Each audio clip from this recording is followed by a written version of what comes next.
केसरगंज में हो सकती है कांटे की टक्कर, केसरगंज में पलट सकती है बाजी। क्यों है ब्रजभूषण के लिए केसरगंज की सीट खास, आइए जानते हैं। नमस्कार, मैं हूं छवि पारेशर और आप देख रहे हैं सहारा समय का डिजिटल प्लेटफॉर्म मेरे साथ। आज हम बात करेंगे यूपी के केसरगंज लोकसभा सीट की। आखिर क्यों इतनी चर्चा में है ये सीट? फिलहाल तो 2024 का चुनावी माहौल चल रहा है। ऐसे में सभी पार्टियां जीतने के प्रयास में जुटी हुई हैं। जी हां, लोकसभा के 5वें चरण का मतदान 20 मई को होने जा रहा है। यूपी में केसरगंज सीट क्यों इतनी अहम है? आखिर क्यों पूरे देश की नजरें इस सीट पर टिकी हुई हैं? अब आखिर इसका कारण क्या है, आइए जानते हैं। जी हां, इस सीट पर भारतीय कुश्ती महासंघ के पूर्व प्रमुख ब्रजभूषण शरण सिंह, जो कि महिला पहलवान यौन शोषण के आरोपों में घिरे हुए हैं और उन पर महिला पहलवान यौन शोषण का मुकदमा भी चल रहा है। वो खुद इस बार चुनाव में ना खड़े होकर उन्होंने अपने बेटे करण भूषण को बीजेपी से इस सीट पर टिकट दिलाया है। आपको बता दें कि पिछले कई सालों से ब्रजभूषण का इस सीट पर निजी प्रभाव रहा है और इस सीट से वो लगातार 1991 से 2004 तक चुनाव जीतते रहे हैं। अब इसी सीट से उनका बेटा अपनी किस्मत आजमा रहा है। साथ ही आपको ये भी बता दें कि इसी सीट पर ब्रजभूषण 2004 में समाजवादी पार्टी के उम्मीदवार के रूप में जीते थे और फिर 2014 में ब्रजभूषण ने समाजवादी पार्टी से अपना पल्ला झाड़कर 2014 में बीजेपी का दामन थाम लिया और वो केसरगंज सीट पर बीजेपी के प्रत्याशी के रूप में जीते। ब्रजभूषण शरण सिंह महिला यौन उत्पीड़न मामले में फंसने के बाद काफी चर्चा में रहे हैं, जिससे उनकी शाख को बट्टा भी लगा और इसलिए अपनी केसरगंज की सीट पर वर्चस्व बनाए रखने के लिए उन्होंने खुद चुनाव ना लड़ने का फैसला लिया और अपने बेटे को अपनी सीट को बचाने के लिए अपने बेटे करण भूषण को चुनावी मैदान में उतारा। और अगर यहाँ पर बात करें चुनावी समीकरण की, वैसे तो ब्रजभूषण का इस सीट पर दबदबा रहा है। उन्होंने जब से बीजेपी का साथ लिया है, मोदी और बीजेपी का वोट बैंक उनके साथ है।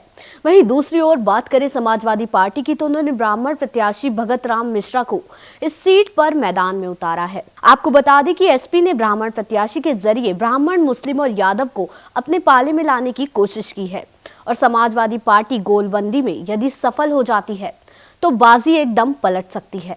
जी हाँ, जानकारी के लिए आपको बता दें कि लोकसभा के 5वें चरण का चुनाव 20 मई को होगा। साथ ही आपको ये भी बता दें कि राज्य में 14 संसदीय क्षेत्रों में 466 नामांकन पत्र भरे गए थे और बात करें अगर यूपी की, तो यूपी में 14 सीटों पर 144 उम्मीदवार चुनाव लड़ेंगे। उसका कारण ये है कि इस क्षेत्र में ब्राह्मण, मुस्लिम और यादवों की संख्या काफी ज्यादा है। फिर समाजवादी पार्टी के लिए ये सीट जीतना इतना आसान नहीं होगा। वहीं अगर बात करें केसरगंज सीट की, तो कहा जा रहा है कि ये सीट भाजपा का सरदर्द बनी हुई है और ब्रजभूषण सिंह इस सीट की टिकट को लेकर अड़े हुए हैं। अब ऐसे में सवाल आता है कि आखिर क्यों टिकट को लेकर अड़े ब्रजभूषण सिंह, आइए जानते हैं। जी हाँ, अखाड़े की मिट्टी बनाना मेहनत भरा काम है और दूध, मट्ठा, तेल और हल्दी मिलाकर जो मिट्टी तैयार होती है उसका मोल पहलवान ही जानते हैं।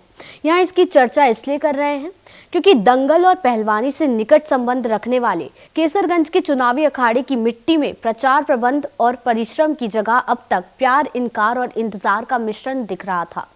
और इस महिला पहलवानों के आरोपों से घिरने और टिकट काटने की चर्चा के बीच केसरगंज सांसद ब्रजभूषण शरण सिंह कह तो रहे थे कि पार्टी उनसे बहुत प्यार करती है, लेकिन फिलहाल इंतजार करवाकर उनके विरोधियों को उसमें इनकार तलाशने का मौका दे रही है। हालांकि ब्रजभूषण भी मैदान में जोर शोर से लगे हुए हैं और रोड शो करके कयासों का जवाब देने में व्यस्त हैं। ऐसे में यहाँ कांटे की टक्कर जरूर देखने को मिलेगी और देखना होगा ये सीट किसके पाले में आती है और क्या बीजेपी पर गिरेगी गाज या सत्ता में वापस आएगी मोदी सरकार।